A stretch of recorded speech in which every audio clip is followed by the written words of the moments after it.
Welcome to Paranormal Palace Radio, where truth equals reality, and truth is often stranger than fiction. Hello everyone, welcome to Paranormal Palace Radio. This is your host, Royce the Redneck Radio Man, and joining me today is Steve Andrews, also known as Bard of Eli, and that might be pronounced L-E or Eli. I'm not sure, but I always pronounced it Eli.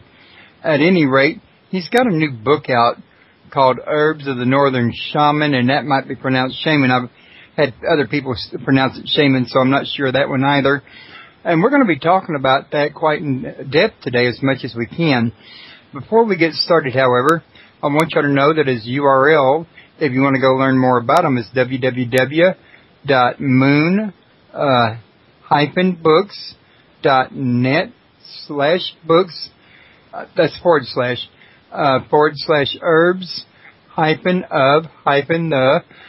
-northern -shaman. And you can learn more about them there. For those of you that are listening but are not at the web page, if you want to call in, or actually even if you're at the web page you want to call in, the number is 832-632-7904. If y'all want to come join us over here, membership's free on the site. It gets you in the chat. The URL is www.paranormalpalace.com.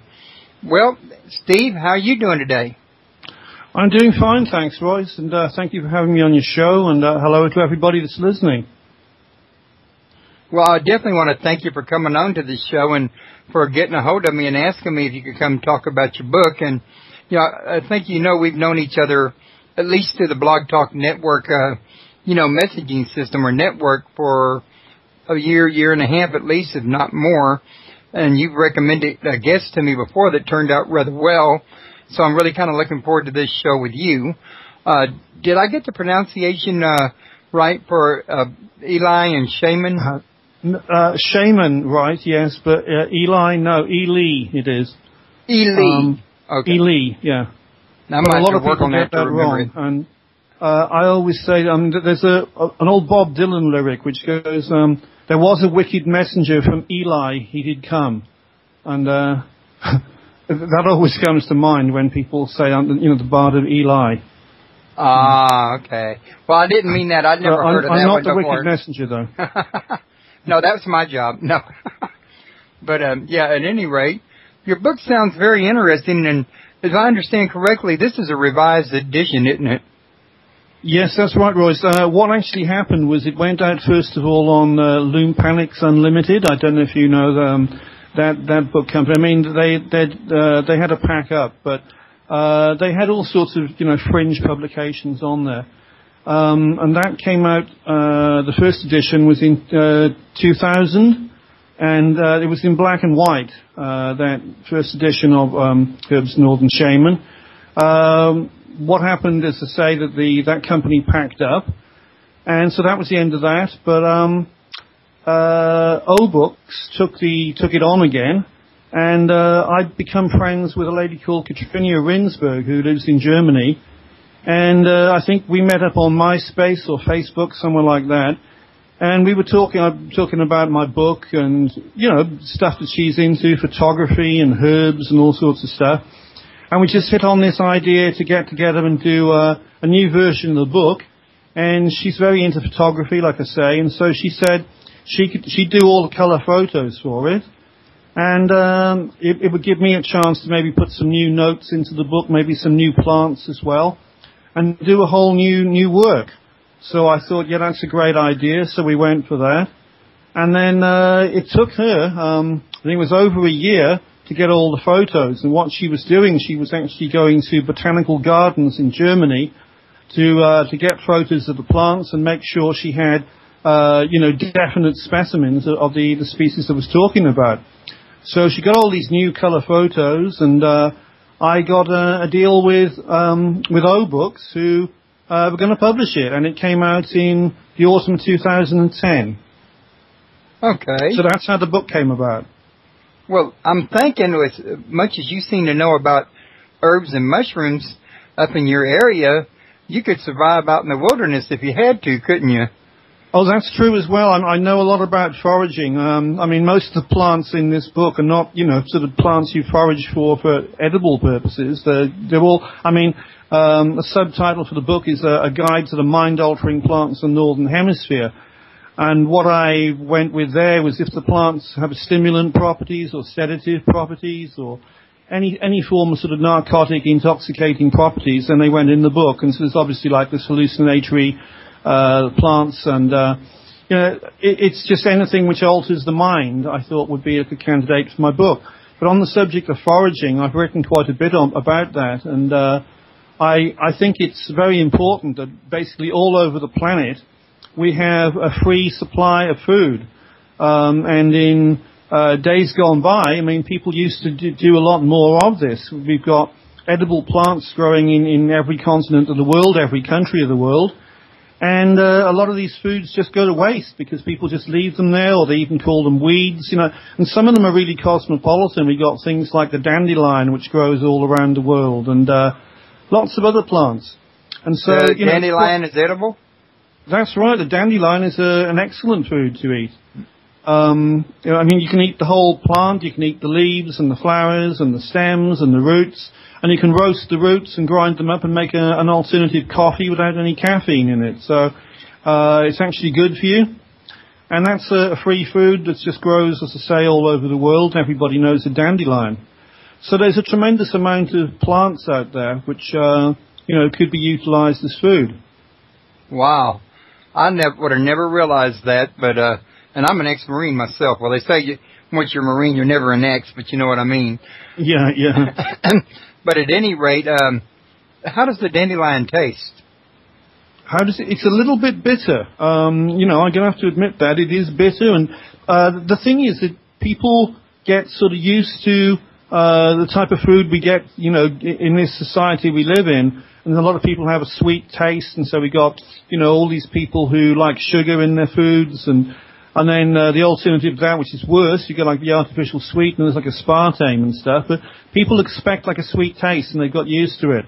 But if you actually get away from eating, basically unhealthy foods with a lot of sugar in and a lot of the other stuff that we eat, your sort of sense of taste actually changes. And if you ask anybody who's a raw foodist, which is something which is catching on, sort of big time, which I think is a really good movement, like raw food people, they would tell you that they wouldn't find something like a dandelion very bitter. That's because their sense of taste has changed. And it's to do with the acidity or the alkali. If you've got like a more alkali system, you won't notice these things. And, most of us are eating far too many acidic foods, And, so, that's a problem, but it isn't much of a problem, It's a bit like you could say the same about lettuce. Lettuce can be a little bit bitter. And, if you eat like the stump of the lettuce, that's bitter, but the leaves are not so much. But you can actually grow dandelions as a salad vegetable and sort of blanch them and that would lower the taste. And they do that in France. It's a salad vegetable. And then you can make wine from the flowers as well, so that's something else you can do with it. And that's just one very common. If you make wine out of it, will the wine make you drunk? Oh yeah, sure. Yeah, dandelion wine's very good.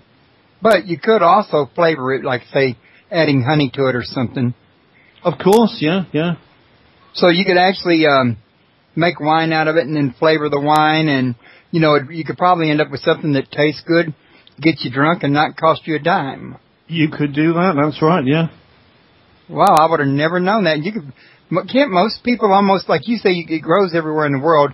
Couldn't almost anybody in any city anywhere in the world grow dandelions in their backyard if they wanted to? Yeah, they could do that. And in fact, a lot of people probably have already got dandelions growing in their back garden, and people got them growing in their lawns. And we've got like all this madness of get the weeds out of your lawns. So there's people going around with all these weed killers and stuff, destroying plants that grow in their lawns. And the plants that are growing in the lawns are actually really good, there's another plant that comes to mind, clover. Clover grows in the lawns. And clover is an edible plant. White clover is edible. Red clover is edible. So you've got, and also the little daisy, with the white flowered daisies. They grow in lawns, and that's an edible plant. So we've got there clover, daisies, and dandelions. They all grow in lawns, and they're all edible plants. And, I would have never known that. So in all actuality, though, some of these... Sorry? I said in some of these cases, you're describing foods that are good for eating as well as good for hallucinogenic drugs at the same time? I can't think of anything which is good for eating and hallucinogenic. I thought maybe the dandelions, you can make wine with it. Well, yeah, you can make wine with it, yeah. That's not quite the same thing, is it? Not really, no. Oh, okay, I got you. I'm just trying to learn because I'll be honest with you. When it comes to this subject, I'm totally ignorant, and when I get totally ignorant, I'll start asking questions so I can learn. I see, yeah. And, I've had guests on before that have talked about, say, like, for example, the red mushrooms with the white dots. I understand those are, psychedelic. That's right, yeah, the fly agaric. And they grow in a lot of parts of the world. They grow in like North America, Canada, most of Europe. They even grow here in the Canary Islands. So they're all over the place. I'm in Houston, Texas, not far from the Gulf of Mexico. Would you say they grow here? I think they do. I'm not sure, but it wouldn't surprise me. The interesting thing about them and the law as such is that, they've made like psilocybin-containing mushrooms, magic mushrooms, like illegal in lots of places around the world, but they've left the fly agaric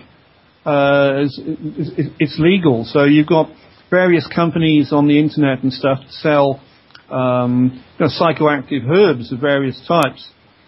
And, you can buy fly agaric online, but you can't sort of buy the magic mushrooms now of any of the psilocybin mushrooms, but although you can still buy the spores. That's something which is quite sort of interesting. But I remember just a few years back, in the UK, you could buy like fresh mushrooms and you could buy mushroom growing kits and all this. And this was happening in other places as well. And I think it was just recent, a couple of years back in Holland, they stopped this as well. So they've come down really sort of hard on trying to stomp out people using psilocybin-containing mushrooms, but they haven't sort of bothered with the fly agaric. And I think the reason there is the fly agaric can make you sick, and they don't mind about people getting sick because that might put them off, but they don't want people taking, the far more harmless magic mushrooms. Well, are some of these here herbs and mushrooms, are they actually, say, safer to use than street drugs? Well, I would say that psilocybin-containing magic mushrooms are a safe, a safe drug-containing fungus. But in my book, there's some plants in the book which I've listed in there which are definitely not safe at all, and there's warnings for all the plants which are definitely poisonous. But again, the same thing applies, that all these very poisonous plants are, you can legally grow them, you can legally possess them, you can legally sell them, you can do what you like with them, and they're very dangerous. And a plant like, marijuana is illegal. So it's completely crazy. And I'm just thinking about, some of these poisonous plants, like the datura, or the thorn apple, or also known as devil's weed, that's a very poisonous hallucinatory plant, and that's legal. Deadly nightshade in the same family, that's legal. Mandrake in the same family, in the Solanaceae, that's the nightshade family, that's legal. And you could buy these things, from internet companies that sell them. You could buy them from some specialist nurseries that sell them. You could grow them in your garden. And they're all very dangerous, but they're legal. So I think that sort of says a lot in itself, And as you know, you can sort of done possession of marijuana, and that's illegal. And you don't hear many people dying from smoking marijuana. Like they only want you to get the stuff that'll kill you. Yeah, it looks like it. Yeah. or just say no to everything, So, do you have, in your book though, you do break it down and let people know which ones are safe, which ones are not? Sure, yeah. And I'd just like to point out that a lot of these very poisonous ones were part of what was called the witches' flying ointments. Like when they used to be like witches in the medieval times and everything.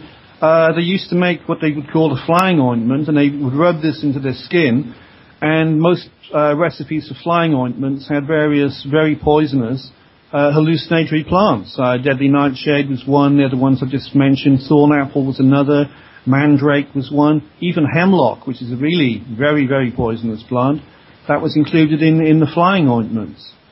But, you know, I presume like they would absorb a bit of it through the skin, but, you know, it's not something that you would recommend at all. I mean, basically these plants are ones, you know, the best to like look at, and very beautiful plants, but certainly don't take them sort of internally.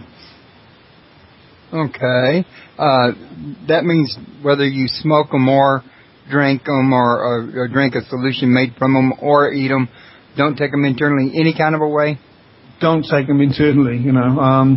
But, I mean, having said that, certainly, I mean, the thornapple datura, also known as devil's weed, people have, you know, experimented with that. And the books which I've mentioned in my book, which sort of brought this into the public eye as such, was Hunter S. Thompson's Fear and Loathing in Las Vegas and Carlos Castaneda's Teachings of Don Juan. Both those books sort of mention the datura plant in there, and in the Hunter S. Thompson, you know, they are actually taking datura, and in the Carlos Castaneda book, it's a teacher plant and supposedly used by the Yaqui Indians. And so a lot of people who are reading these books are saying, well, you know, we read about it in this book, let's try this stuff.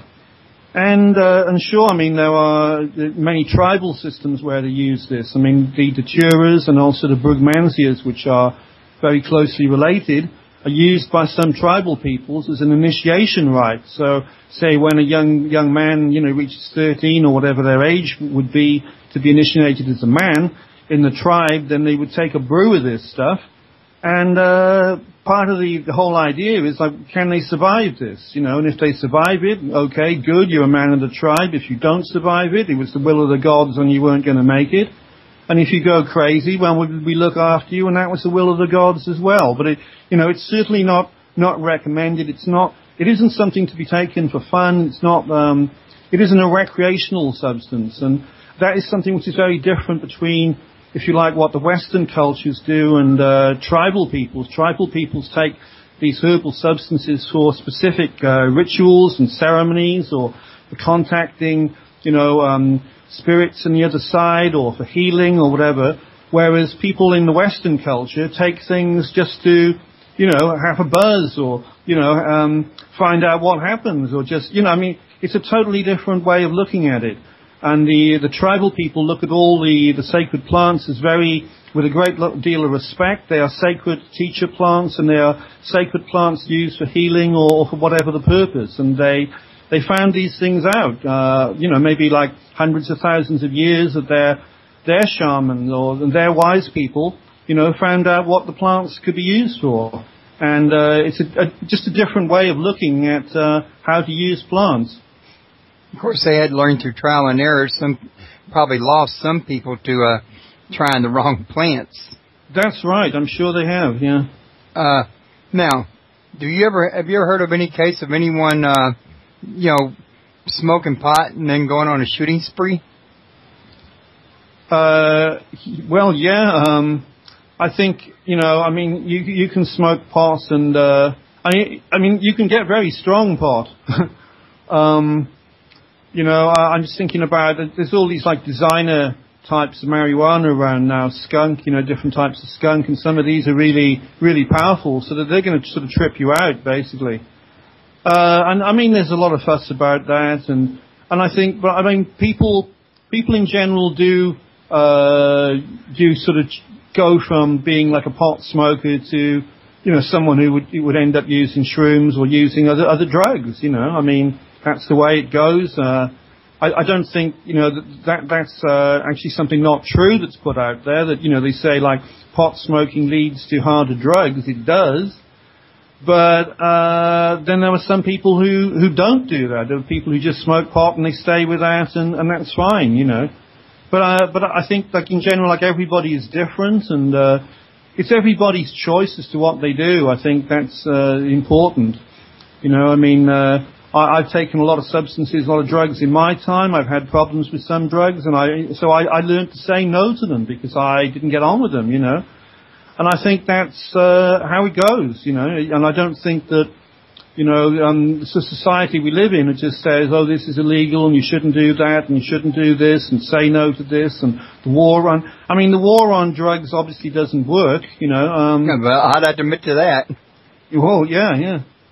So it's completely pointless, really. And at the same time, you know, the governments and the authorities will say, well, yeah, it's okay to drink, you know, drink as much alcohol as you like, and it's okay to, you know, to use prescription drugs and all these things which are killing people, but it's not okay to use magic mushrooms or to smoke dope, you know. It's just, it's just basically crazy, but we live in a crazy system, and I'm sure you're well aware of that.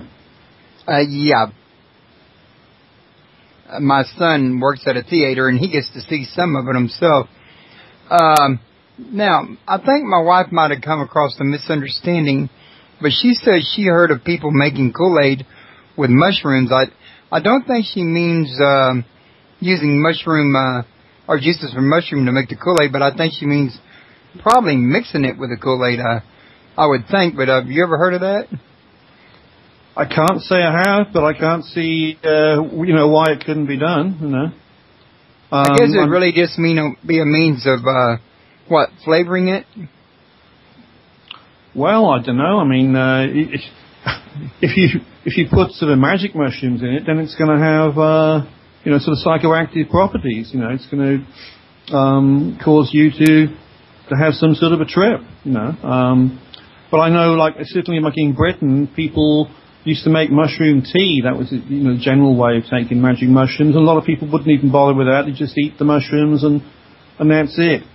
And I think, with a lot of these things, it doesn't really matter how you get them in you, as long as you get them in you, you know.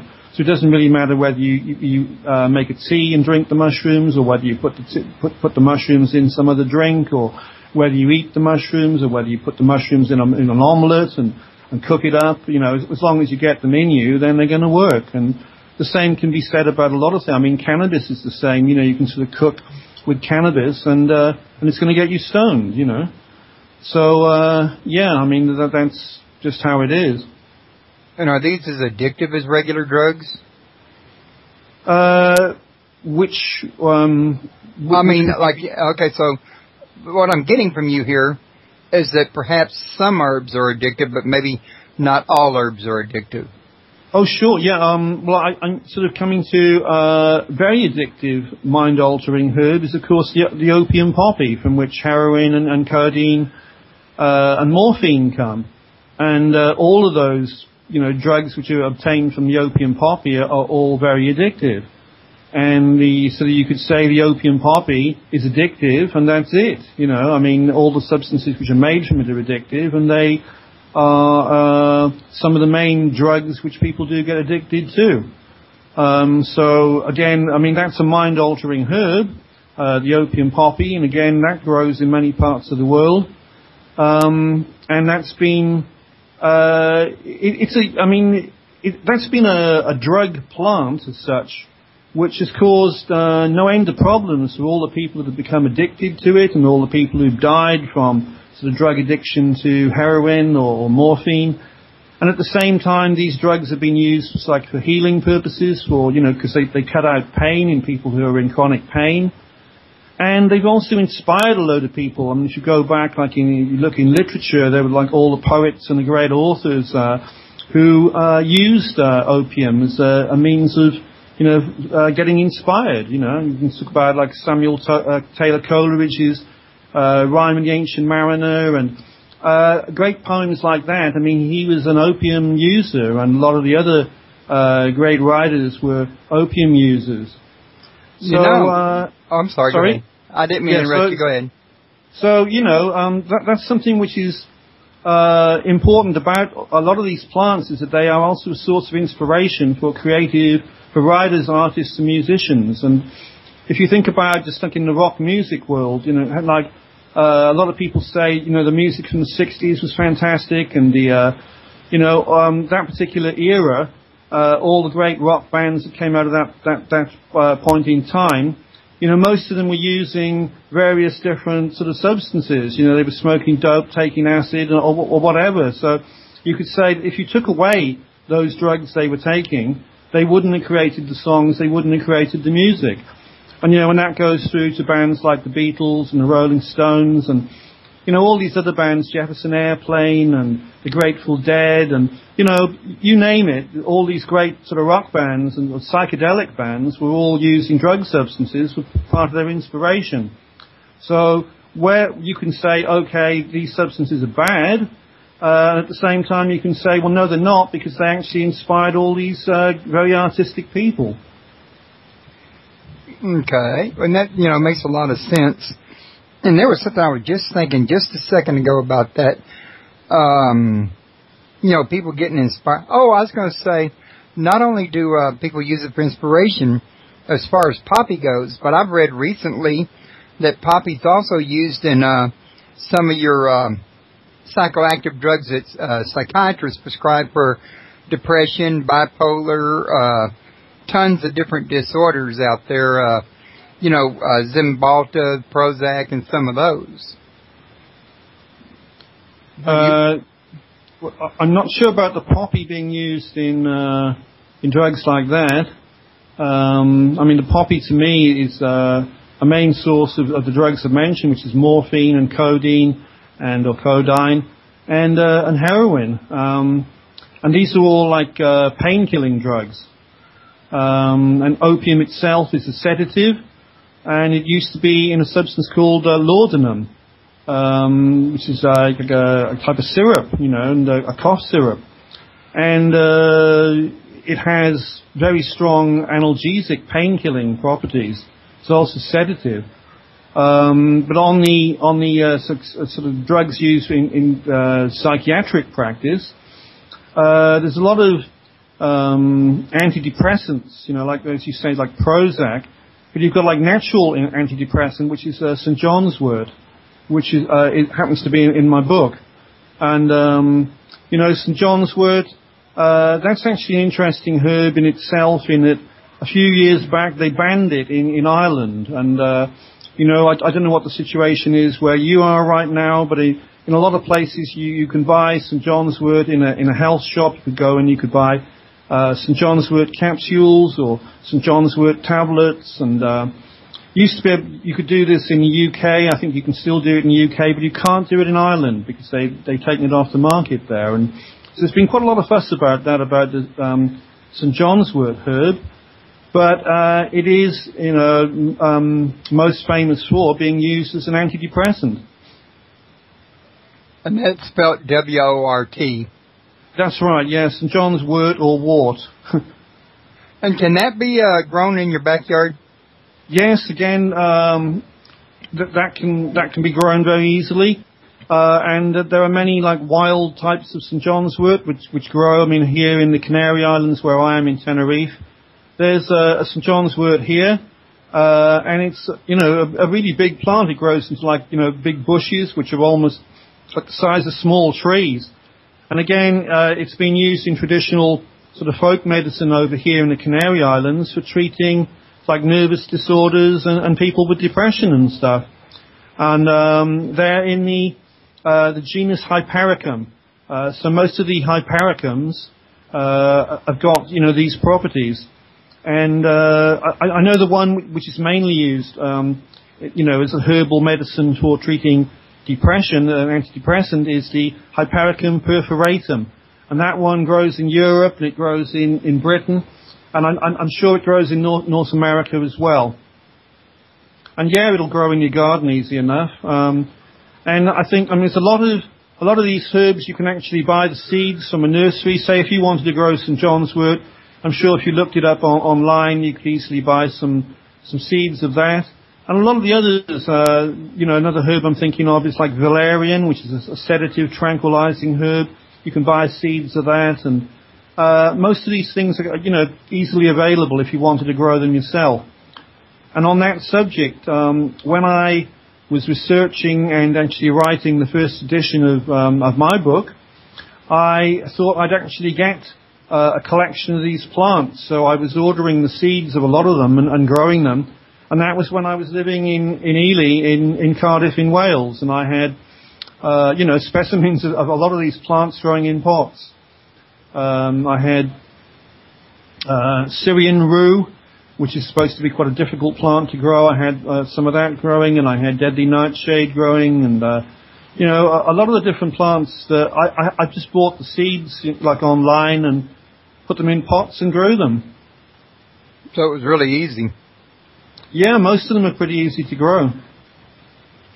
And John's St. John's wort, that's not illegal everywhere, it's just in Germany, you said?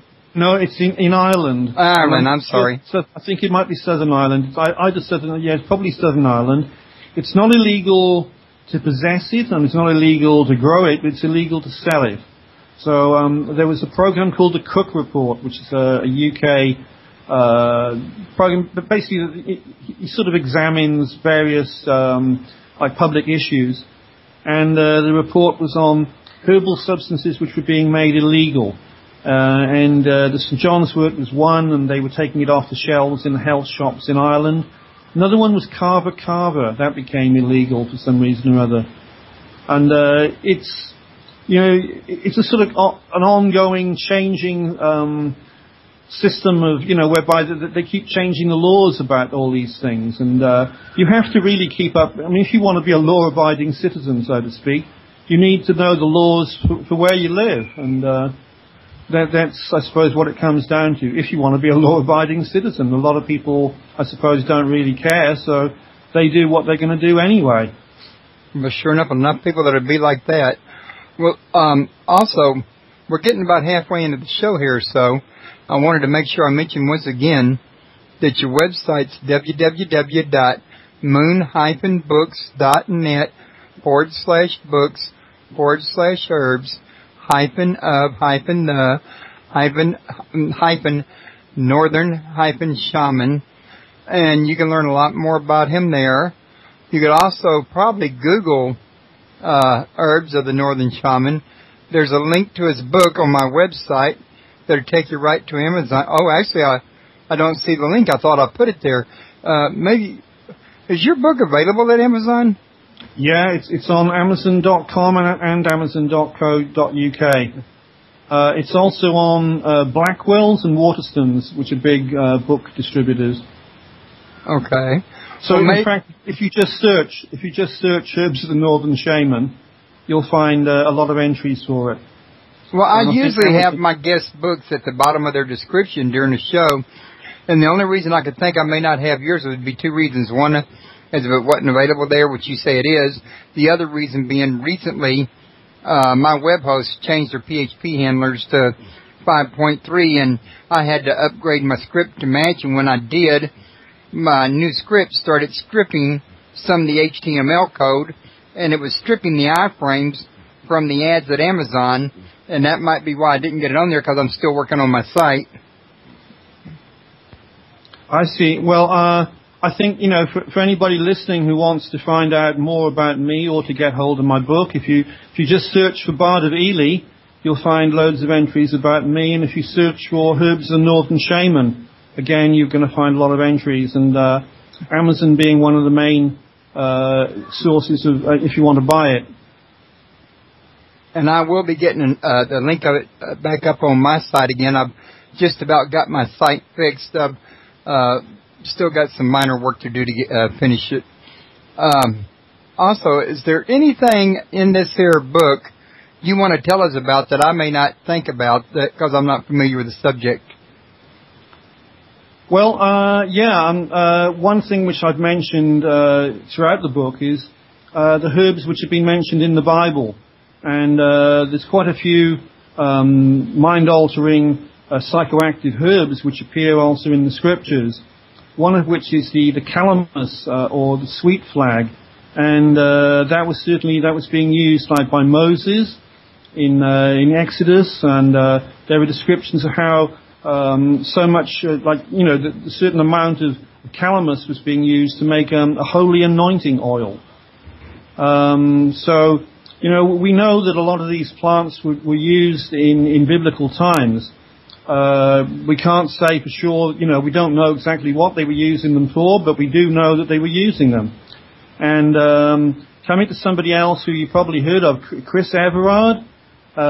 Chris Everard's got a book out called Stone Age Psychedelia, and he argues in there that a lot of these plants were basically being sold, by the merchants in these ancient times, and on a worldwide level. And there's a lot of evidence for that. That the Egyptians, for example, were a culture of people which made a lot of use of psychedelic plants, and they were using a thing called the Egyptian blue water lily. That was one of the plants that they used. And I think we can sort of more or less safely say that worldwide you had ancient civilizations which were using these types of plants. Also, the morning glory was another one which like the Aztecs were using. And, if we look into the cultures around the world, we find most of them were using some form of hallucinatory plants in their rituals and in their culture. The culture which we're living in today is quite sort of strange because it's trying to stamp out the use of these plants, and replace it just with alcohol and prescription drugs and psychiatric drugs. So it's a strange situation. Yeah, I was thinking about that when you mentioned earlier about certain drugs being like the St. John wort being made illegal. I thought to myself, well, if the pharmaceutical company had some way to, pass lobby a bill through or something to make it illegal, well, it would be less competition for the, the brand that they're putting out, in other words. Oh, that's sure, yeah. They want to sell you Prozac. They don't want people getting, a herb for nothing. From the wild, or growing it in their garden, or buying it from the health shop. They would rather you taking Prozac. Yeah, there's a lot. That is true. Which they can't make money off of you growing something in your garden. So rather than offer a better deal, I guess it's easier to eliminate the competition. Yeah, I'm sure that's going on all the time. Oh, the business world, it's a ruthless place, I think, in my opinion. Big pharma rules, Yeah, pretty much. So, now, are you going to be having another book come out in the future? When I was writing this book, the angle was herbs of the northern shaman, and so it's all plants which can be found in the northern hemisphere. I did actually start writing one for the central sort of area, which is based on places like Mexico, which is all in Central America, and then I was going to do another one for the southern hemisphere. I made a start on that, but I never sort of took that any further. But I have got another book out, which is available in Amazon Kindle, which is called Humidras and a Life of High Strangeness, which is an Amazon Kindle book it's a sort of autobiographical book of strange experiences in my life. There's all sorts of stuff in there. There's UFOs in there. When I was in the Church of Scientology, being a druid and getting involved in druidry, mind over matter and my experiences of that, ghosts and all sorts of different things in this book, which is called Humidras and a Life of High Strangeness. And you find that on Amazon as well. Wow, that sounds interesting. And I better maybe explain about what Humidras is. Humidras was when I was a boy, aged about 8, 9, 10, and into my teens. I used to get woken up in the night by this very loud humming noise, and it used to sort of just drone, it used to go like that all around, and it would really just wake me up. And I'd get out of bed and I'd look around the room and look out the window and maybe go out on the landing and try to find out where this noise was coming from. And when I was younger, as I say, when I was 8, 9, that sort of age group, in frustration, I would wake my parents up and I'd say, Mum, Dad, what on earth is this horrible noise? What's going on? And they couldn't hear anything. And they used to say, oh, Stephen, there's nothing. You're just having nightmares. Go back to bed. And they used to think I was crazy.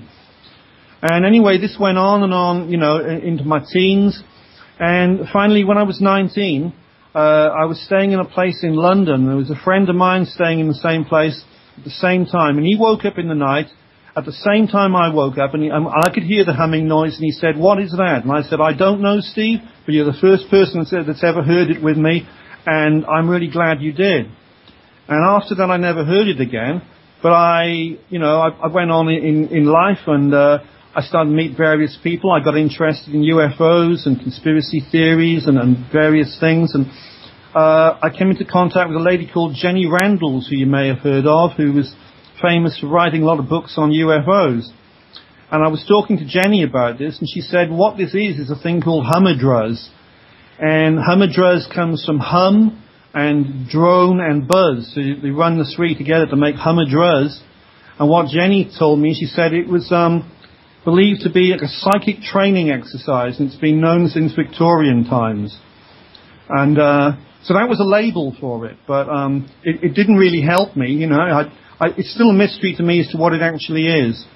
I also met some other guy, and I was in college, and this guy was in a spiritualist church, and I told him about it, and he said, he wanted to ask me a question. He said, had I been chanting any mantras the last time that I heard it, when I heard this with my friend Steve in London? And what was really weird about that was we had, that particular afternoon, me and Steve had been chanting this Tibetan mantra, Om Mani Padme Hum. And I'd forgotten all about that, but when he sort of jogged my memory by saying, "Have you chanted any mantras?" I said, "Yes, we had." And then he went on to tell me that what he thought it was that we had tuned into what he called the prana, which is like the music of the spheres, the celestial sound which is going on all the time, and we were tuned into that, and that's what I was hearing. And I thought, okay, well, that's a good answer as to what this humming sound is, but it doesn't explain why, when I was a little boy, aged 8, that I would have heard it then, so I didn't even know what a mantra was, So it left me with a mystery. And I've never found out what the answer to it is. But I thought, because it's an interesting term, like humidruz, and people say, well, what's that about? I'd make it the title of my book. Well, it makes a lot of sense. And I looked her up, and I understand she's a British author, really well known for her Jenny UFO research. Yeah, sure, yeah. So I might want to try to look her up and see if I can get contact on her and invite her to my show. That's one of the things. That'd be great, yeah. And I'm sure she'd remember telling me that. Actually, at the time that Jenny told me that, we were both writing for a British UFO magazine, which was called Magic Saucer. And it was intended for like a young people's magazine, but it was read by a lot of adults as well. And besides Jenny, we had Arthur Shuttlewood. Are you familiar with his name? No, not quite.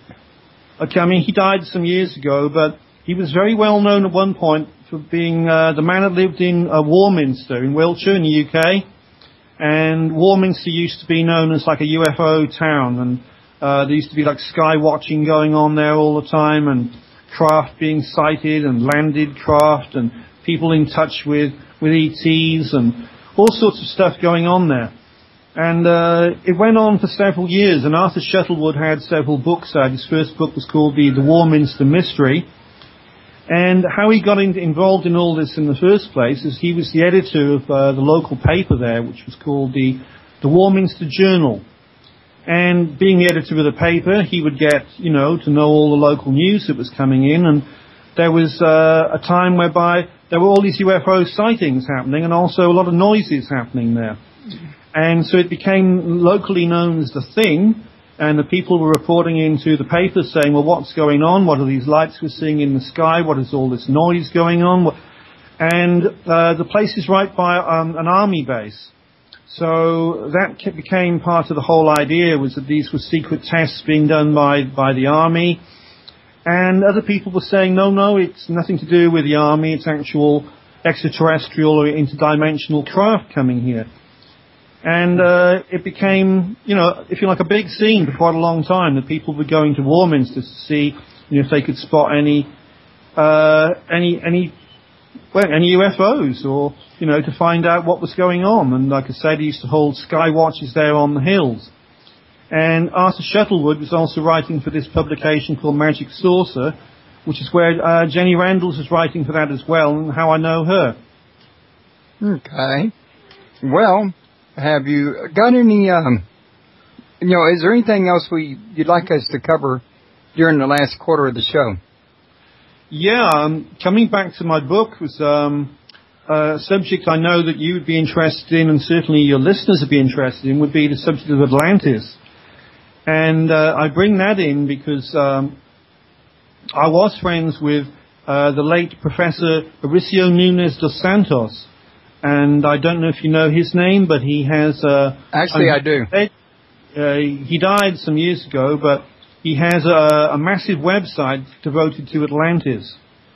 And it was of Mauricio's opinion that a lot of these mind-altering plants that we have today were actually selectively cultivated by the Atlanteans. And, for example, the plant like Salvia divinorum, which I'm sure you've heard of, the Salvia divinorum, they say that they don't know, what the botanical ancestors of this plant were, and it doesn't sort of seed itself. And the story goes that the Mazatec Indians in Mexico were the only people that had this plant and were sort of growing it and handing it down from generation to generation. And it's like Mauricio thought that this plant was one of the plants which was cultivated and selectively bred for the specific purposes of having, very strong sort of hallucinatory properties. And this being one of the plants, and he used to talk to me about that. He has a book out on Atlantis, and he also had a theory that there were a lot of these other plants which were used, including the peyote. Some of the rituals they were used in was as a sort of a reminder of what happened in Atlantis. And he did a lot of work on that. Very interesting man. He was actually professor of nuclear physics of all right. subjects in a university in Brazil. And his non-academic subject was investigating Atlantis. And he told me that when he started out, because he did something like 20 years of research on Atlantis, he didn't believe it, and he thought, and he approached it as a skeptic, and he wanted to actually disprove that Atlantis existed, but he became very quickly convinced it was real, and he went into looking into languages and how people moved about across the planet, and he came up with an original theory, which was that Atlantis was never found, or nobody could say for sure where it is, because they've all been looking in the wrong place. And Professor Santos, he actually believed that Atlantis was in what is now the South China Sea and what is now Indonesia. And Indonesia would be like what is left of Atlantis. And when it went down, it had colonies around the planet, and he thought that the Indian mainland was one of the main and the nearest sort of colonies for the Atlanteans. And he talked about that the Vedas, the holy, like the Indian books, the Mahabharata, and all these epic books which have formed the basis of the Hindu religion, that he thought that they were actually set in Atlantis, not in India. And that was something else that he believed. So I thought I'd mention that as well. Yeah, I was going to mention to you that his protege took up his work. Frank Hoff, I think was his name. Oh, yeah, Frank Hoff, that's right, yeah. I know this because I ran into this guy's website, and like you, I read the whole thing, and I was like, I've got to have this man on my show. So I went to invite him, and Frank Hoff contacted me and said that he had passed away. So I got Frank Hoff on my show instead. Okay. So that's how I happen to know what you're talking about, because I've had him on my show twice.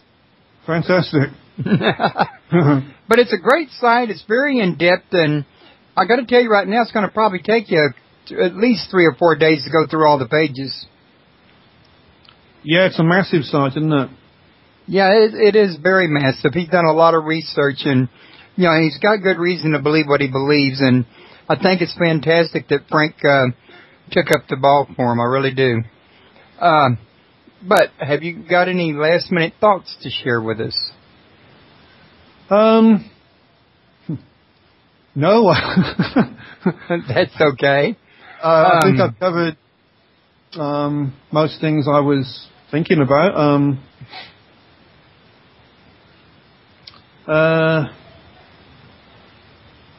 No. Have you got any questions for me?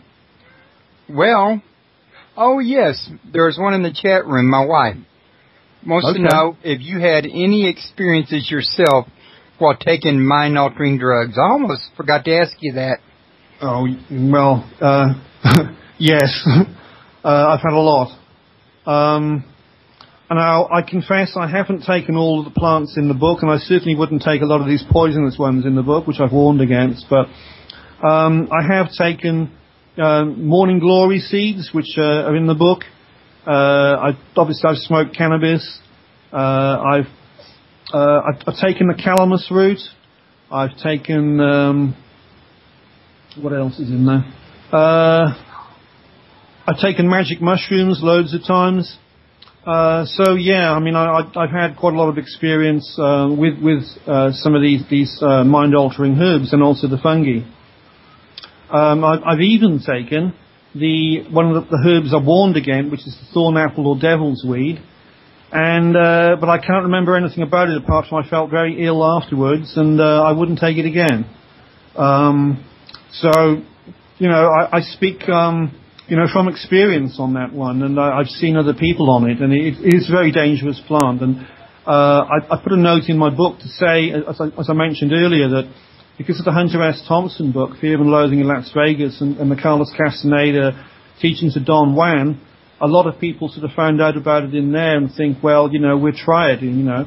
But it's really not worth it. It's a dangerous plant.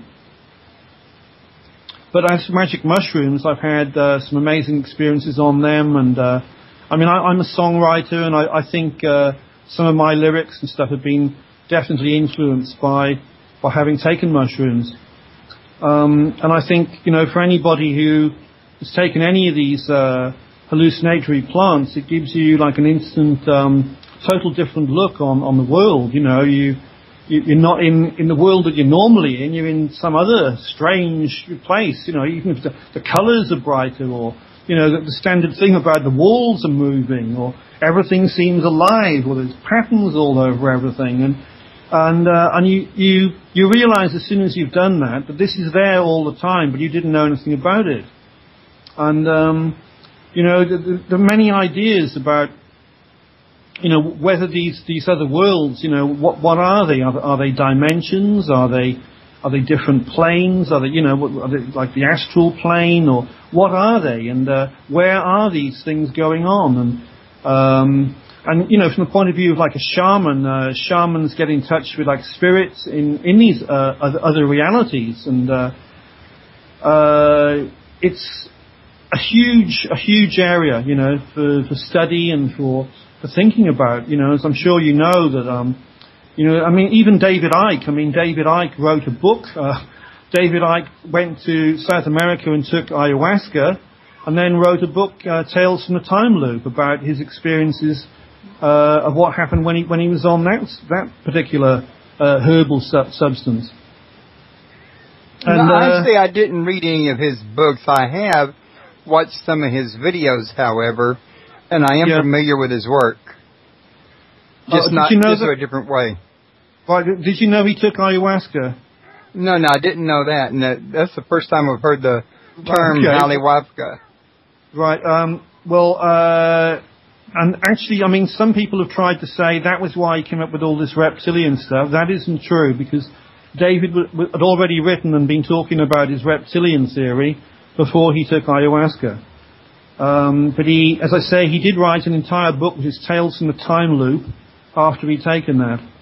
And what he said, I think, in that book and elsewhere, he said that it was all very well sort of talking about these other worlds and other dimensions and things, but, you know, he felt like a need to actually investigate them, you know, from a personal viewpoint. And so, you know, by taking that, he did that.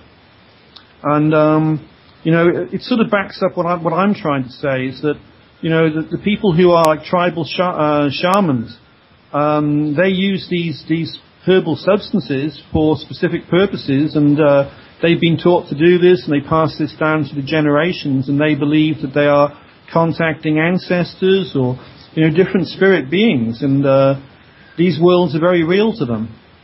And it's interesting, in a way that you can say, like, these tribal societies are far more sane than, the Western civilization, which we're living in, if you think about it, You have, like, tribal peoples that live in the jungle or wherever, and they're living in balance with their environment. And out in this world out here, it's all, crazy. So, which makes the most sense? The people like listening to Shaman and investigating other worlds on mind-altering plants, or the world we live in, Well, yeah, and I think a lot of people, though, they have religious experiences as well. Oh, yeah, very much so. I think, and this is sort of coming back to I was talking about the Bible, and like Chris Everard reckons that the Bible and a lot of these sort of holy books were inspired directly by people who were taking mind-altering plants. And like I say, in the book of Exodus in the Bible, they're using calamus for a holy anointing oil. So, they must have had a lot of that particular herb that they were trading or selling at that point in time. And again, it's a plant, it has two properties as a mind-altering plant. It's a stimulant, so it gives you a lot of energy. Like a lot of coffee or something like that. You get a lot of energy from it. But if you take more of it again, it becomes a hallucinatory experience, and you start to see things. You start all the usual things. Your colours get brighter and the sounds get louder and all of that. And so it has two distinct properties as a herbal substance, and that's the calamus. And like I say, it's in the Bible. And it makes you think, like, what were these people doing, So if you do have a religious experience, don't you then have to question, was it a hallucination or real? I think that's a very valid point you're making. But then you can also say, if you as a person have had this experience by taking a hallucinatory plant and it was like a religious experience for you, how real are all the other religious experiences of everybody else, and how real are the actual religions? Or were they all actually inspired by people who were using these substances? And I mean, in the Bible, as I'm sure you know, it's like, the prophets in there, the Spirit sort of comes to them, or they're taken by the Spirit, or the Lord speaks to them. And so they're in a state which if you like an altered reality, whereby they're receiving words of the Lord, or they're actually having visions, or the book of Revelation is like that. That John in the book of Revelation sees all that stuff and describes all that stuff in an altered state. So, we don't know, had he taken some hallucinogenic plant that put him into that state, and did he write that book after taking something? We don't know. But it is possible, and it makes you ask these questions. And that was something that, as I say, like Professor Avicio Santos was more or less convinced about, that a lot of these ancient people were using these things. That is definitely true. I got somebody in the chat room that's mentioning that the player don't have an arrow. I think maybe they don't see the player because you have to activate ActiveX. Right. At any rate, yeah, I know that I've read a lot about these religious experiences in the, Bible and other places. I've seen documentaries on it, but I don't really know, I've never actually experienced it myself, in other words. I see. Well, have you taken any of these? No, the only thing I've ever done was pot when I was really, really young, and when I tried it, I didn't get anything out of it. I see. And I just said, well, it's not worth the $60 a bag for what you're getting out of it. You know what I'm saying? Yeah. And then, too, beer hardly affects me. Yeah. So, yeah, but I'm sure you know. I mean, there's like a lot of religions, if you like. I mean, just about peyote. You know, that a lot of the American Indians, their whole culture has been sort of influenced by peyote, and it's a very sacred plant to them. So, I mean, with that particular cactus, you know, that they are legally allowed to use this if they are members of, you know, Native American or American Indian peyote church. And so that's a religious experience for these people. And ayahuasca is a religious experience for the people of South American tribes where they use that. And that spread sort of worldwide with a thing called the Santo Daime movement or cult or whatever you'd want to call it. I'm sure you've heard of these people, the Santo Daime, and they take ayahuasca. And I know, I mean, there's a lot of these people in Holland, and there was a guy I met over here on this island, and he told me that he'd been cured of paralysis by taking ayahuasca. Really? Yeah, I've sure. heard tell that a lot of these herbs can cure things like cancer and, you know, diabetes or what have you. It's just that they're not legal. That's right, yeah. And even with ayahuasca, there's the usual story of that. I mean, it's legal in a lot of places still, but they are trying to stop it. And I think, you know, I haven't done some recent research on that, but I know that there has been trouble about people having ayahuasca or giving it to others or whatever. Just thinking back, there was some guy in Britain, I think last year or the year before, was in trouble for giving his clients ayahuasca. And, and it was a court case. I can't remember what the result of that was, but it was, he was certainly in trouble with the law. And there was something I saw about some people in the Netherlands. Again, they were in trouble for giving, the ayahuasca brew to people who wanted to use this. And so again, the authorities as such are trying to stop this. Which, if it can cure all these serious medical conditions, then you'd say, well, they shouldn't be doing that, But as we've already covered, I mean, it all sort of comes down to Big Pharma, and Big Pharma wants you to buy their prescription drugs, and they don't want you taking some herb that can cure you, I think that's what it comes down to. And, they say that, but a lot of these drugs won't kill you, right? Yeah, that's true as well, yeah. Do you know of any of these drugs are supposed to be good for cancer specifically? For cancer, I know of herbal substances which are said to be good for cancer.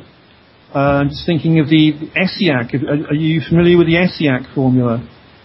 I think I just heard that mentioned just last night. It's something you can make a tea out of, right? That's right, yeah, sure. And the story there was a lady, a Canadian nurse, Renee Case, and they reversed her surname to spell like Essiac. And she was apparently told by some American Indian medicine man who she met that you could cure cancer, and he told her the herbs to use. And she thought, this was going to be like really welcomed by society at large. She found out it wasn't. So she had a lot of trouble, but the herbs were sheep sorrel, which is a common weed that grows in many parts of the world, Turkey rhubarb, slippery elm, and burdock.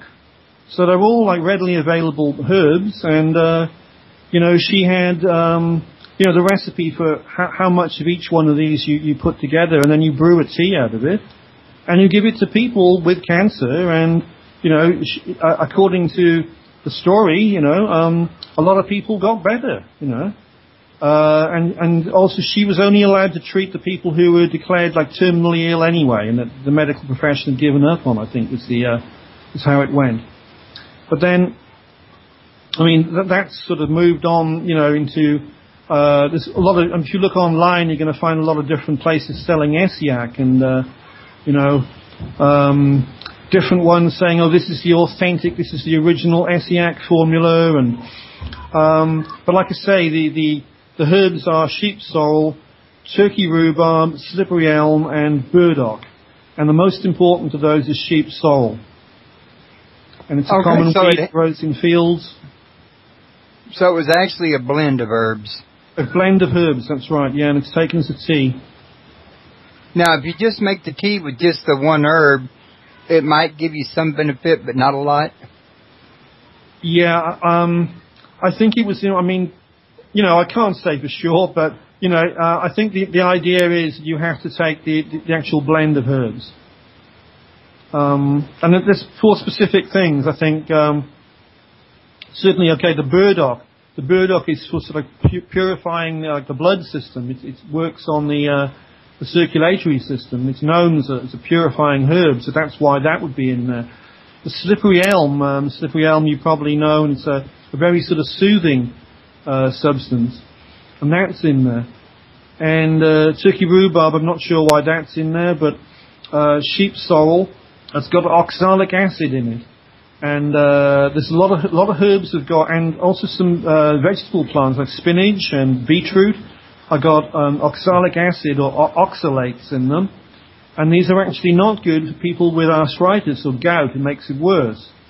Okay, but I think that the oxalic acid in the sheep sorrel is what is, probably attacking the cancer. But I'm not sure about that, so that's just like my opinion. But I think that, the ideal was to use the blend of herbs which she had the recipe for. Yeah, the problem is, though, some of that stuff is pretty expensive on the internet, if you get the actual herb like you buy it at Amazon. But you could probably buy this stuff in seed form pretty reasonable, couldn't you, and grow it? Yeah, the sheep sorrel, certainly if you were in the UK, or if you were in Germany, or you were in, I think a lot of places in North America, you can find this stuff growing in fields, it just grows in the grass. Burdock, I don't know about in North America, but certainly in the UK, burdock is a common weed. You can just find that growing on waste ground at the side of the road. Slippery elm, you can certainly buy that easily enough. You can buy that in the health shop. And turkey rhubarb, I think, again, you could buy that in the health shop. And I think ordinary rhubarb works as well. But as I say, the most important one is sheep sorrel, and that can be found for free in many parts of the world. Okay, now, but then too, a lot of this stuff that you do have to buy, I hear tell that it's a lot cheaper than chemo or radiation. Oh, yeah. Yeah, it might be expensive in your pocketbook at the store, but it's nothing compared to what the doctors are going to hit you up for. Yeah, that's right, yeah. Yeah, you'd be paying out thousands, for their treatments. See, I asked you about the cancer because Patrick Cook of Matrix Radio over at Blog Talk has recently been diagnosed with it, and I thought maybe I could offer him some information that you gave to me. But it turns out what you gave me was something he had already found out about. But already tried that, yeah. Yeah, well, you never know till you ask. That's what. Well, I've actually got another one, but this one, I can't really give very good recommendation because this lady has actually died, and she died of a form of cancer. This was the very controversial Dr. Hilda Clark, who you may have heard of, and she had a herbal cancer treatment, and she got into a lot of trouble in America, and I think she had to move her clinic down into Mexico out of the way. And if you Google her, you will find a lot of stuff about her. People saying, that she was a complete hoax and it was a scam and it was terrible. And then there were the other sort of the pro Hilda Clark people saying, no, she had a cure there. But the fact that she actually died of cancer herself, doesn't really sort of back up the claims very well. But one of the herbs that she used was wormwood, which happens to be in my book, and I actually mentioned Dr. Hilda Clark in there. And she believed that cancer was being caused by parasitic flukes and other sort of worms that are parasites of the body. And that if you eliminated these parasites from yourself, then the body would repair it, would repair itself. And she had like a herbal blend formula which she would take to do that. And the most important herbs in that was actually wormwood. The wormwood is in my book because it's a mind-altering plant, and it was the basic plant that you would use for making absinthe, which, as I'm sure you know, was a very potent alcoholic drink, which again was used by many of the great artists. Mr. Van Gogh was an absinthe drinker, and so okay, maybe it was a dangerous substance to be taking, but absinthe was definitely something which affected the mind, and it inspired people. And I could say it also was being used by Dr. Hilda Clark as part of her parasite removal formula. Wow. Well, I heard that wormwood was poisonous. Right, okay, now that is interesting, because I know that Hilda Clark said that the FDA said that wormwood is poisonous. Now, I would say that wormwood is poisonous in... it would depend on the quantity. That if you took a small amount of wormwood, it wouldn't be poisonous. But if you took too much of it, then it would. And I think... but that's just something which is important, with any herbal substance. But if you take Not too just much herbal of it... substances. I mean, just a little amount of sugar in your tea won't kill you. Yeah, you dump gallons of sugar in there, you're going to end up with diabetes. I mean... Sure. Yeah, well, even water, if you drank too much water, So, yeah, moderation's a different factor. I don't care what you're looking at. Very true, Royce, yeah. But I just know that I had read that. I didn't know how accurate it was or any specifications on it or anything like that. Now, how do you go about getting wormwood? Well, it's actually quite easy to get. In Britain it grows quite commonly. It grows on riverbanks and in waste ground. Over here in the Canary Islands, we have an endemic native species which grows tons and tons of it. Just grows all over scrubland and abandoned farmland and at the side of the road. And so to get wormwood here, very easy. To get it in the UK, very easy. I don't know the situation in America, but I know you can also you can sort of buy wormwood from herbal suppliers and health supplement suppliers and things. I think you can get like tincture of wormwood as well. Okay, well, I think that's very nice to know, and I think anybody at all could benefit from your book. I mean, it's got all this useful information. It's got things you can cure certain things with, and let's face it, not everybody wants to go see a doctor. I mean, me and Patrick talked about the fact, because I told him if I was to find out I had cancer, the last thing I would do is go in and get chemo and radiation. They'd have to strap me down and force me against my will, because let's face it, I think that stuff does more to kill you faster than it does to extend your life. Yeah, I think I'd agree with you on that, Royce. I wouldn't want to go through those treatments. Your hair all falls out and you get really sick and you feel terrible. I mean, who wants that? And then look at the results you get in the end. I mean, if you're getting better results, it might be worth it, but for the results you're getting, that to me I'd rather take my chances elsewhere, Yeah, me too. But then again, you got to ask yourself, what's the lesser of two evils? Yeah. And sometimes it's an unknown. Yeah. Well, there's a lot of unknowns out there. And so I think really that, any subject at all, the more that we learn about things, the better. Which just brings me to something else that I'm just going to say about my book, that I've tried to give the planetary rulers or the deities which are associated with any of the herbs that I've listed. And I just put that in there because, for people who are into the occult or even into astrology, it's important to know like what herbs are associated with what gods or goddesses or deities, And an example being like, the god Mars is the god of war. And so you have like some herbs which would be associated with Mars. And some of these the very poisonous, dangerous ones which are used in the witch's flying ointment, were usually ruled by Hecate or Saturn.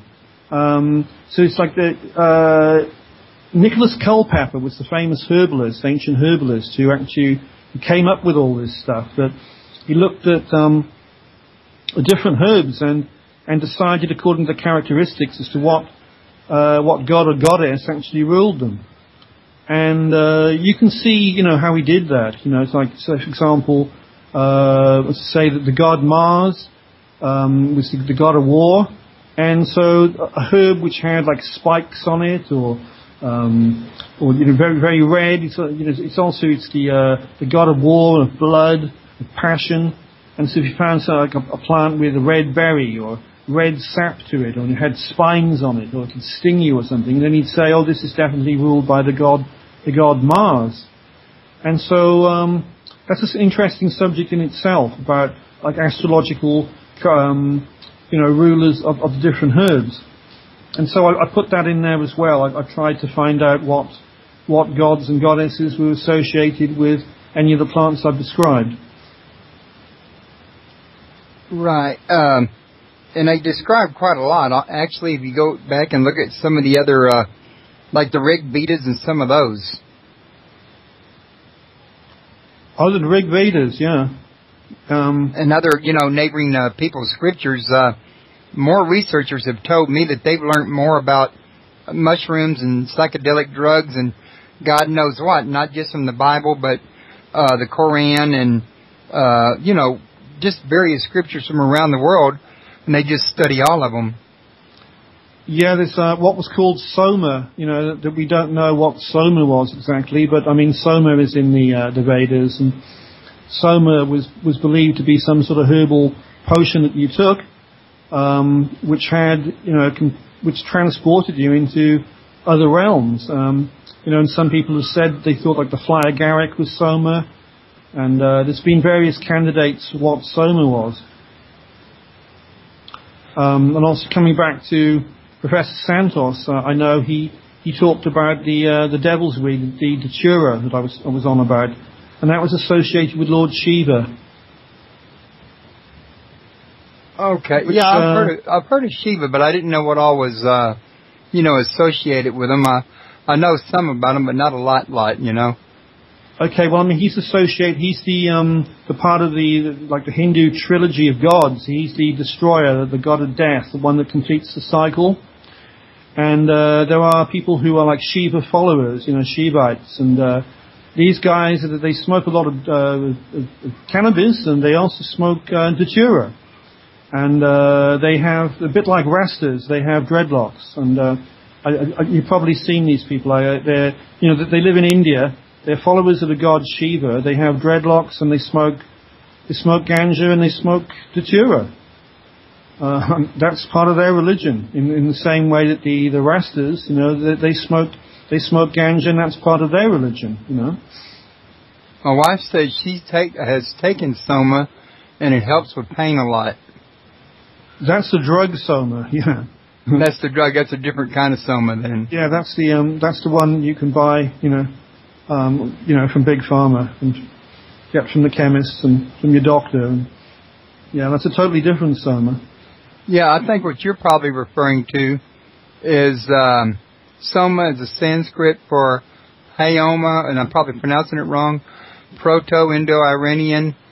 Soma was a ritual drink of importance among the early Indo-Iranians and subsequent Vedic and Greater Persian culture. Is frequently mentioned in the Rig Veda, whose Soma Mandala contains 114 hymns, many praising its energizing qualities. In the Avesta, Soma has an entire Yisa 9-to-1 text. It's talking about how much they praise this stuff. Calls the plant the god for gods. So yeah, that's very important plant. And can that be grown around almost anywhere? Well, it depends what the Soma is. I mean, as I say, that there are various different authors and researchers that have had their ideas about what Soma is, and some have thought it was the fly agaric. In fact, I'm thinking of the author in particular is R. Gordon Wasson, who had a book called Soma, the Divine Mushroom of Immortality, I think is the title of his book. And his argument was that Soma was the fly agaric. Now it is possible because the fly agaric certainly would grow over in areas where the Vedas were written. So that is a possibility, but there's other people who suggested other plants, so that's a question in itself, like what was the Soma? Okay, so that's never really been satisfactorily established then. It's been established that it was some form of psychoactive herbal or fungal substance, or maybe a mixture. But as to what the actual plants or fungi were, that's still a matter of debate. Okay. If you got somebody who was a follower of the R. Gordon Wasson theories and got his book on Soma, the Divine Mushroom of Immortality, they'd say, oh, it was definitely fly agaric. But then you could get somebody else, they'd say, no, it was something else. So we don't know. But it's one of the mysteries. There were so many mysteries that we've got. And nobody knows the exact formula for it anymore? No. I'm pretty sure you could probably find out. Who knows? One day they may actually just dig up a clay tablet or something with it on there. Because they're still finding records, Yeah, I think, if they did, then we probably wouldn't get to hear about it. Yeah. It would probably mysteriously disappear, or it would go into the Vatican, or something would happen to it. It certainly wouldn't be made public knowledge. So, now, do you suppose there's a law anywhere against getting high, or just a law against the certain drugs you use to get there? Well, I think, there were different laws everywhere, that's the whole part of the problem is, as I said earlier, that you need to know, the local laws for where you live. That is, if you want to make sure you don't break the law, but that in itself is almost impossible because there were so many small laws that nobody knows, what is legal and what is illegal, where they live. But you get to know the main things, most people know that, marijuana is illegal in many places, and people know that LSD is illegal, and people know, well, in the UK now, they know that magic mushrooms are illegal. And people know that, heroin is illegal. And so there's all these different drugs and the plants that they come from. I think most people would know. So if somebody wanted to use this stuff regular, probably the best advice would be to move into an African or an Amazon rainforest jungle, and you can grow your own, and you'd be out so far in the middle of nowhere nobody would know? Well,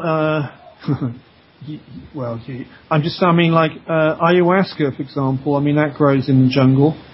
But there's people growing, the vine, which is known as the ayahuasca vine, the yahe vine, that's being grown in other places.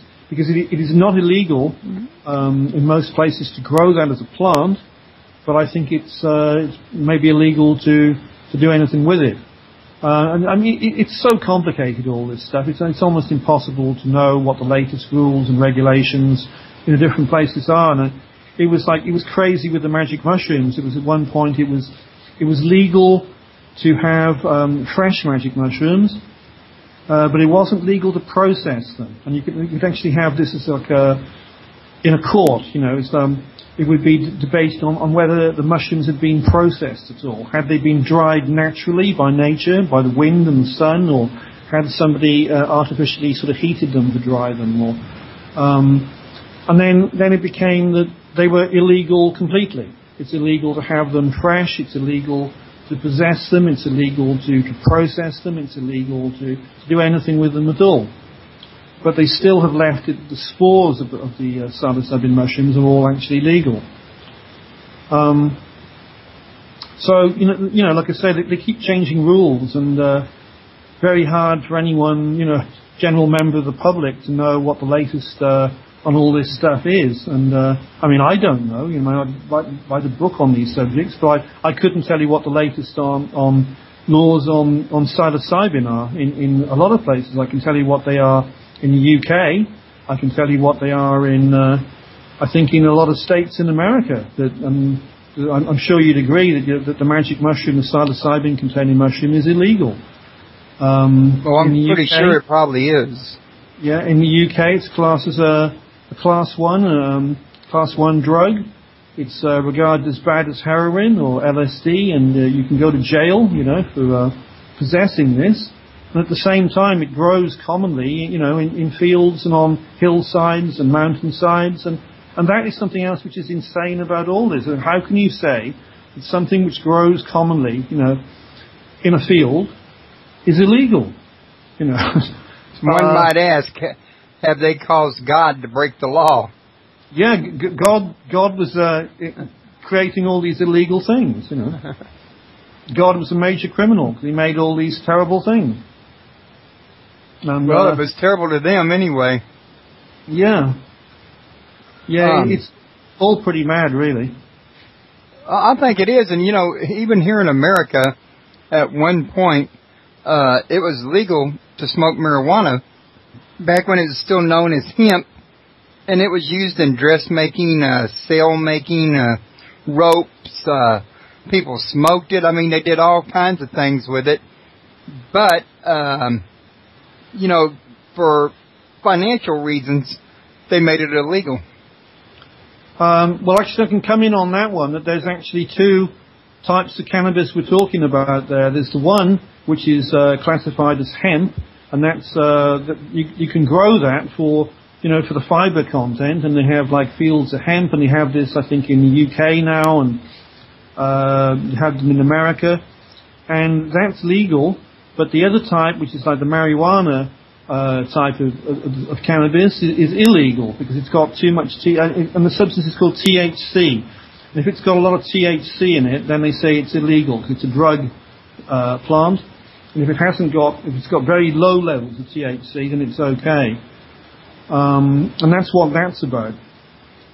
And I'm sure, you've heard, the idea that like you could basically sort the planet's problems out if hemp as such, or the cannabis plant was used, for a whole wide variety of things, for fuel and for making clothing, for making you can make plastic out of it. You can actually make like plastic from hemp, and it's biodegradable, unlike the plastic which we've got, which is a serious environmental hazard right now. So you've got a whole load of things which could be done if hemp was just made legal and in all of its varieties.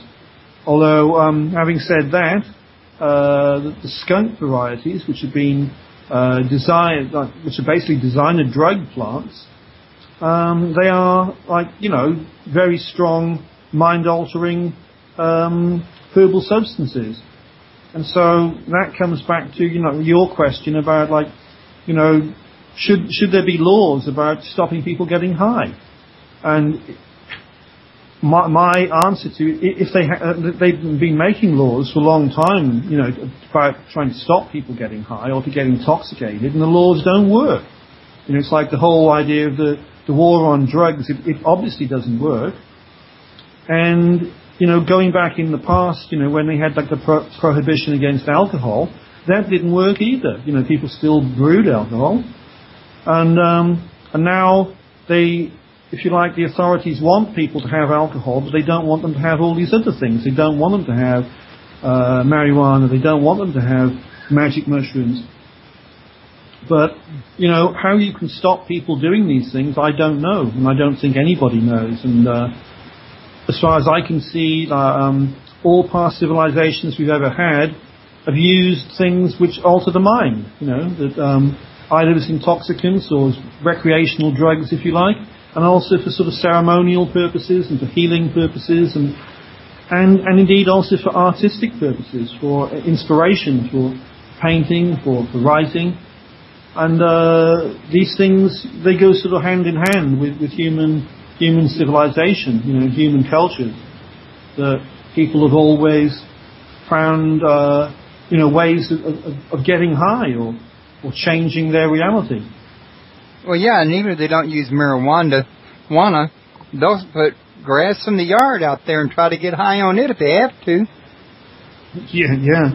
Well, actually, that's something, that's actually my book as well. There were some grasses of the species Phalaris grass, and they contain DMT, which is a Class A drug.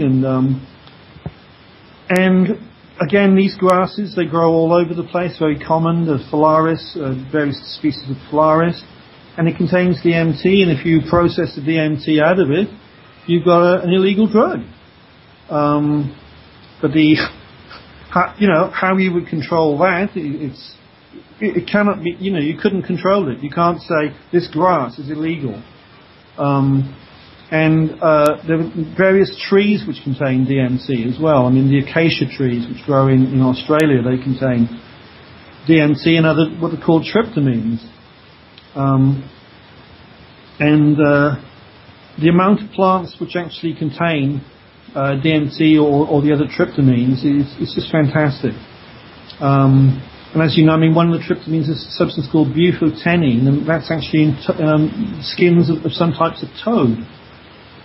So the mind-altering chemicals are being put by God, if you believe in God. I do myself, but some people don't.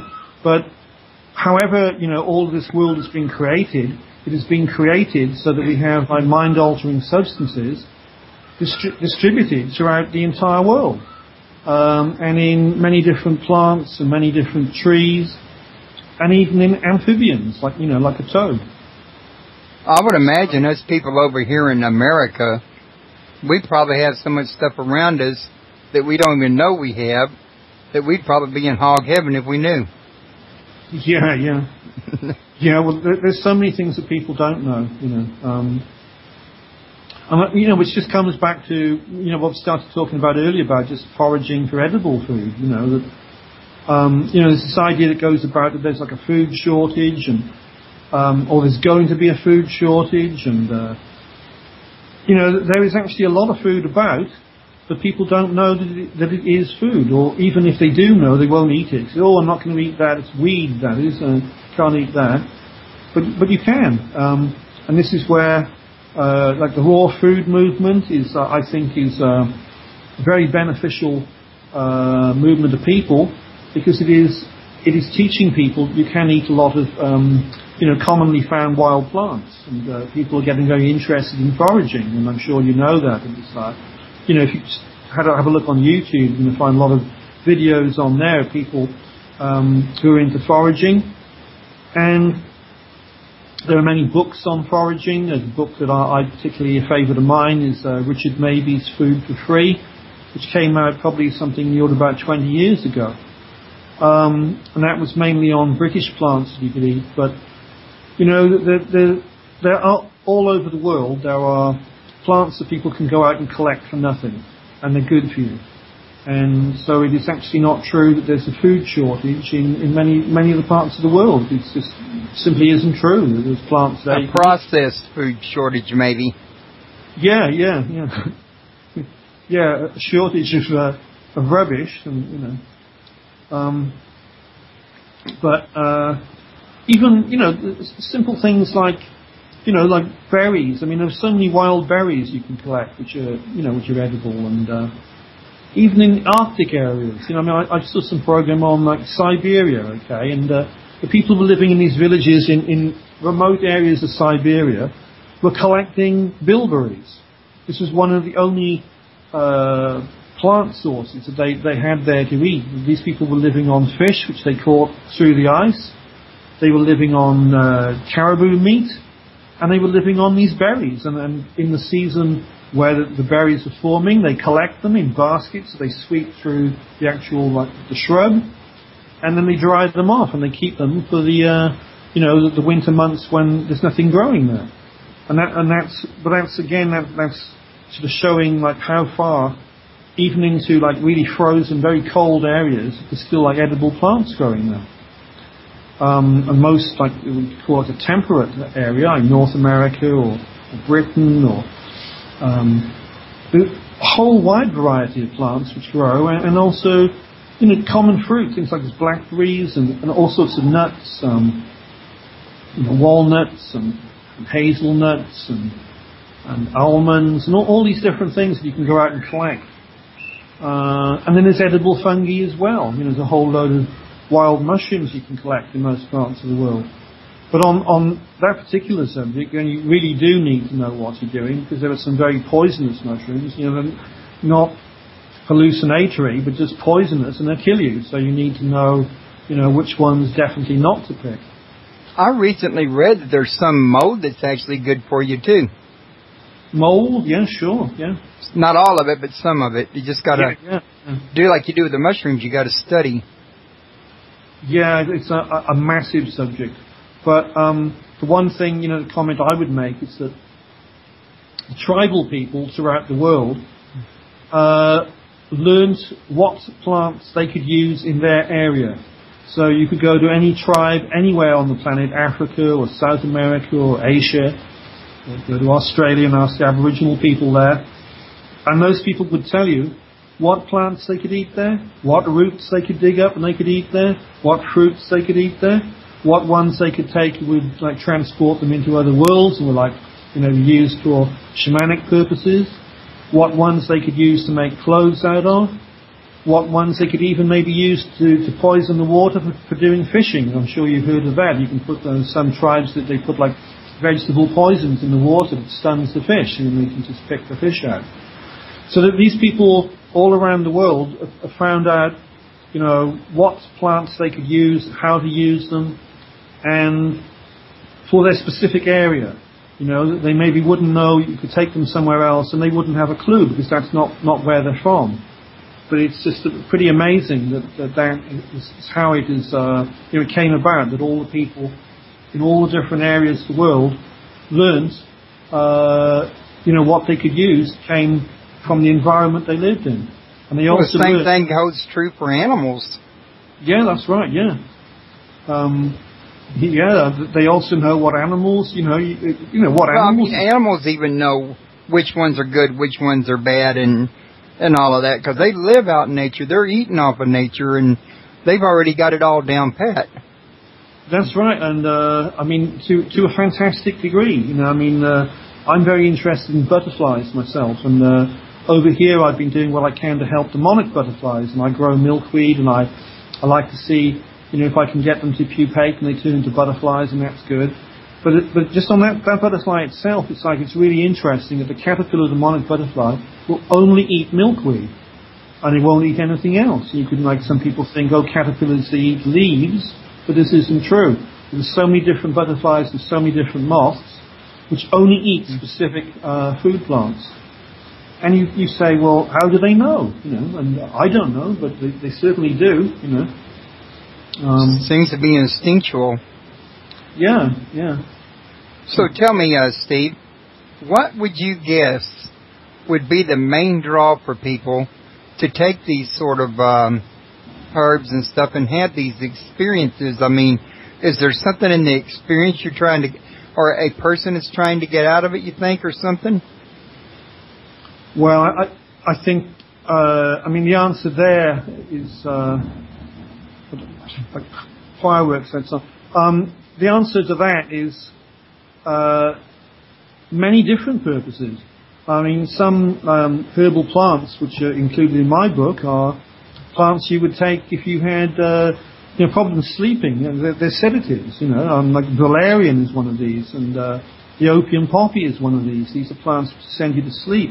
Even the lime tree has got sedative, tranquilizing properties. So, if you were very stressed, or you know, you couldn't sleep, or you know, you can take these plants to calm you down. If you were depressed, as we went through earlier, you could take like the St. John's wort. But if you were somebody who wanted to explore like altered realities and wanted to, you know, have some sort of a trip, or then you can take something stronger, which has definite psychoactive hallucinatory properties. You can take morning glory seeds, or you can take magic mushrooms of fly agaric. These are plants which have those properties. They're different things. And then maybe another plant, if you wanted stimulant properties, you wanted to be energized. Certainly in tribal conditions, they would have had maybe hunting parties, and the guys from the tribe would have had to go out for several days, and they needed something to keep them going. So they would take specific plants which gave them the energy, stimulants. And as I said earlier, the calamus is a herb which is a stimulant in certain dosage and hallucinogenic in a higher dose, psychedelic properties. So many different reasons why people would take things. And then you have certainly a lot of people, this generation, and as I said earlier, people may read a book by Carlos Castaneda, and they find the datura plant in there, and they think, oh well, this is a teacher plant, it's in this, so we want to try this plant. And I don't think that's a good thing, because I think it's a very dangerous plant. But I can't really speak, because I'm somebody that's actually done that myself. But people take things for all different reasons, and it is true that people that smoke pot will often go on to other things. Somebody smokes pot, and then they're going to meet people who say, take magic mushrooms. And then they say, well, do you want to try some of these? And they'll say, yeah, okay, we'll try those. And then others will say, no, we won't. We're going to stick with this. So you've got all, different reasons that people take things, And then a lot of creative people, take these things for inspiration. And I think it's been that way, probably forever. That the artists or the writers or the painters and the musicians, that they would take things which didn't just, get them high, so it was an enjoyable thing. It was also something which inspired them, and I think it's always been that way. So you think some of the people might have, though, been hoping to at least mentally or intellectually traverse a realm between this reality and maybe the spiritual reality? Yeah, I think so. I think you can call the spiritual reality, it's an altered reality in many ways, and certainly a lot of these herbal substances and fungi transport people into these spiritual or altered realities. Then they come back with information in many cases. And they come back into this,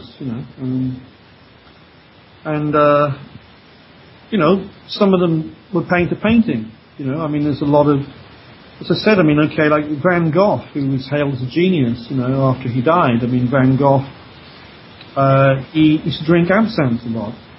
It was probably not very good for him, but that was something he did.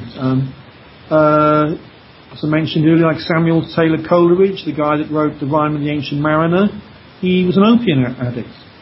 And William Burroughs, the author, as I'm sure you know, again, an opium addict, a junkie, and he wrote an awful lot of books and a lot of stuff, and he was inspired by his experiences as a drug addict. Now, the rights and wrongs of these things is a different matter. It's basically sort of who says whether something is right or wrong. Difficult to say, but certainly a tremendous amount of writing and painting and music and creation has been inspired directly by various plants and fungi which contain mind-altering substances. Well, that is true. And it's still very popular even to this day. I'm pretty sure that there are people that are going to continue to use it, like you say, whether it's legal to do so or not. Yeah, that's right, yeah. A lot of people just tell you up front, it's only illegal if you get caught. That's it, yeah. And just going back, like, the ancient Egyptians, there's all these, you can see in the artwork that they had, the lotus lily. And, so you think, well, why did they have these lotus lilies in so much of their artwork? What was all this about? And there was something which I actually mentioned in my book. This was a TV series which went out probably maybe about 12 years ago. It was called The Sacred Weeds. And in there they were giving, like, volunteers who were on the show various plants to take, and then filming, like, what their reaction was. And in the one episode they gave them the Egyptian blue water lily, and it proved, that it did have psychoactive effects. And that was like one of the purposes of the show, was to actually investigate as to what these plants did, and or whether, if they didn't do anything, then they could say, okay, well, it doesn't do anything, and then if it does something, then that was the result of the experiment. That's just one I thought of, and they also had one on Salvia divinorum that the volunteers on the show took that.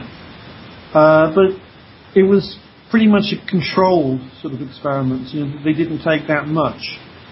But I suppose, but that made sense because, if the plant was maybe like poisonous or something, they're not going to have some volunteers on a TV show and they take something and die, So, they had to be careful. And that is something which is, I would stress about a lot of this sort of subject, is you do have to be careful, So, you can't just, sort of willy-nilly sort of take things and think, oh, it's safe and or it won't happen to me or whatever, because, you can easily become a cropper, with herbal substances and with others, I mean, it's a matter of dosage as well, as you pointed out, and moderation too, so many different factors you have to consider, Oh yeah, most definitely. Of course, that goes with life itself. But I tell you what, Steve, I was going to wrap here about 45 minutes ago, and we got to talking, and it got interesting. I kept her going, but I do think it is getting about time for a wrap now, because it's been in here hour and 45 minutes, and these headphones are hurting my ears. They're not the most expensive pair in the world, but they do a good job. You know what I'm saying? Yeah. Right. At any rate, it has been a great show, and it's been very interesting. But while you're still here, I want to remind everybody that you can go to his website at www.moon-books.net. Huh? So that is actually not my website. That's my publisher's. Right. Well, you don't have a website of your own, do you? I do, yeah. Oh, okay. There's thebardofely.com. Oh, thebardofely.com. And that's www.bardofely.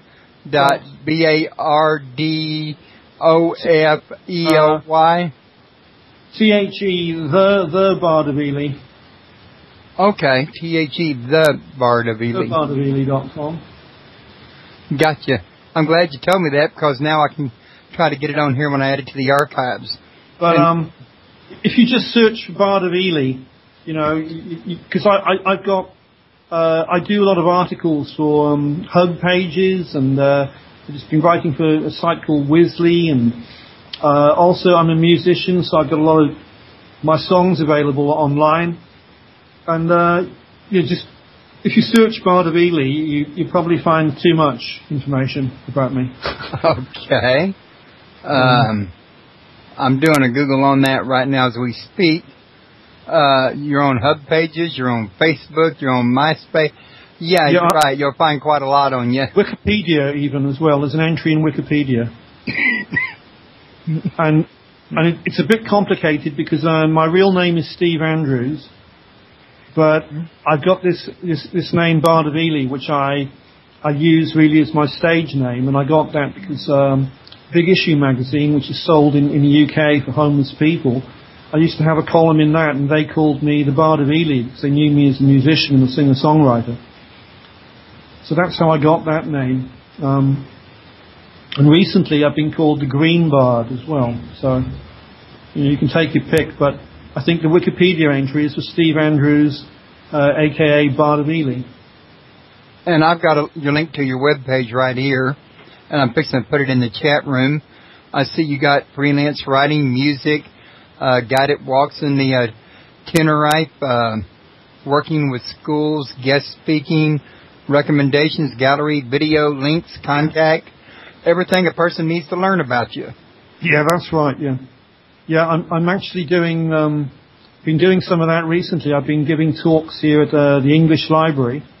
I've done one on the flora and fauna of Tenerife. I've done another one on, what do we call it? Floral magic. And I was just talking about, the different plants on the island. And I've been doing some work with the schools here.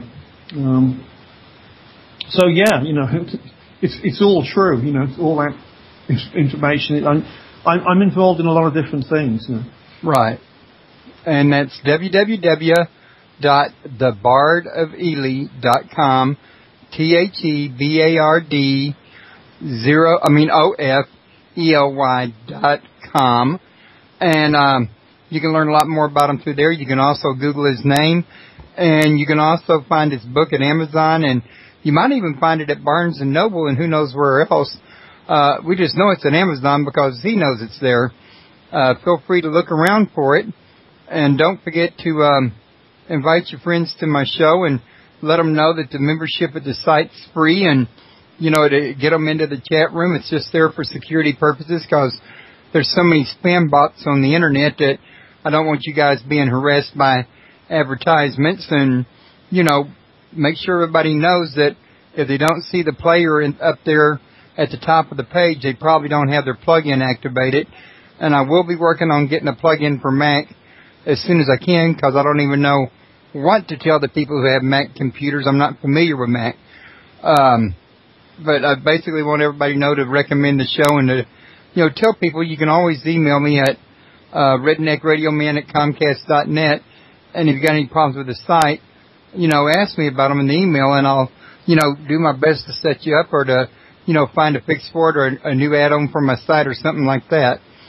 And, well, basically, once again, it's been a great interview, and I'd be happy to have you back in the future. I'd like to keep you a open-door invitation going, if that's okay with you, Steve. Yeah, it'd be great, Royce. I'd love to come back sometime. Right, and yeah, like I say, we've known each other a little over a year as well, and, you're a very nice guy, and you do a lot up there, and, you've really kind of motivated me to want to learn a little bit more than what I learned today. But for now, I'm going to call this one a quit and get these headphones off my ears, and I'll be back in touch with you in the future. In fact, we got contact info so we can just stay in touch anytime we want. Thank you very much, and you have a good weekend, what's left of it. And the same to you, Royce, and thank you very much for having me on your show.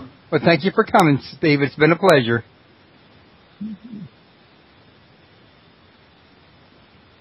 Okay.